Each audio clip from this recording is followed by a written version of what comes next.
let everybody have the freedom of marriage, be able to marry who you want and be able to be with who you want and not be bashed in public because of your way of life. And so I recently saw pictures of the LGBT had a little get-together in New York trying to get the message across that they want equality for lesbian gay rights.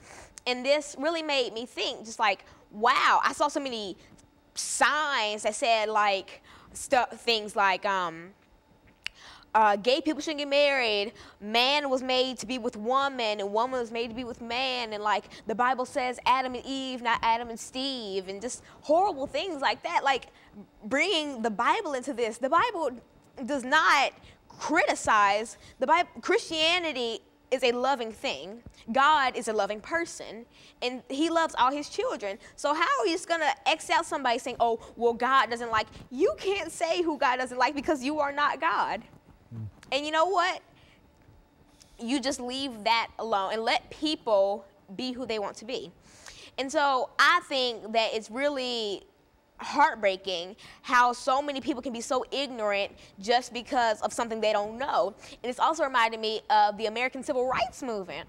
Like, I see so many similarities to the LGBT movement, to the Civil Rights Movement. So many people say black people are supposed to be enslaved and gay people are supposed to be burned. Like, so many people are so quick to say we've overcome that time of ignorance in American history when we haven't. It's coming right back. We had that span.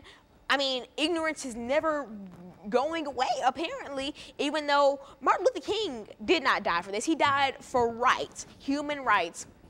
And gay marriage should be a human right. I mean, marry who you want to. If you feel the need to marry a woman, you should be able to go to a courthouse and say, I want to marry Judy, and Judy wants to marry Sarah, and they should get married. Just like if Sarah wanted to marry Adam and Adam wanted to marry Sarah, they could get married.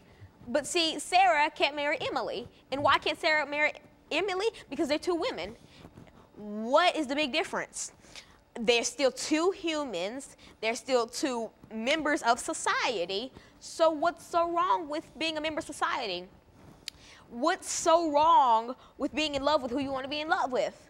Some people just don't fit the average criteria, and oh what? Everybody's different. Everybody's special in their own way. And so I don't think that they should be X'd out or just pushed away like African Americans were during the Civil Rights Movement. Because think of how you would feel if you wanted to marry the same gender as you, and you couldn't.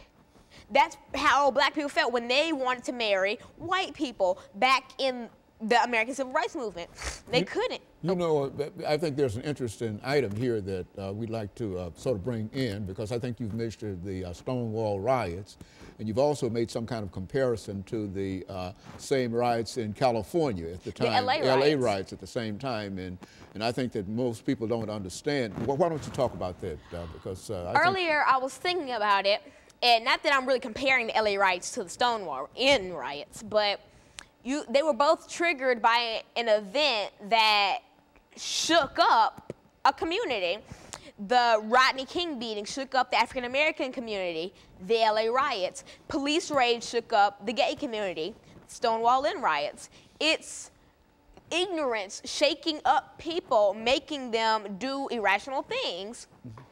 Ignorance is the main component in this. What if Rodney King was never severely beaten?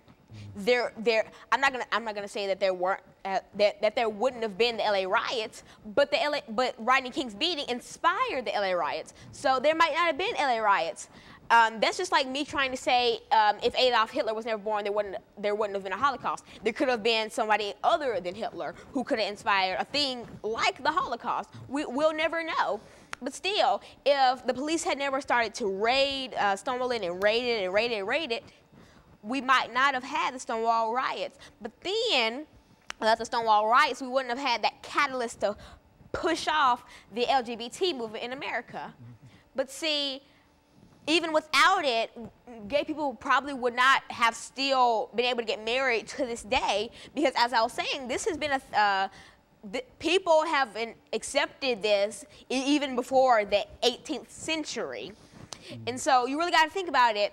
It's almost like, I mean, you aren't any better than a person because of beliefs. Like, that's like me going down the street and saying, hey, I'm better than you because I'm a Methodist and you're a Catholic. So, I mean, that's your way of life and my way of life.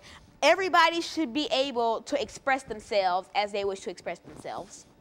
And the LGBT movement is similar to bullying. I mean, you are scared to be yourself and to come out and be your true self because of how society is going to look at you.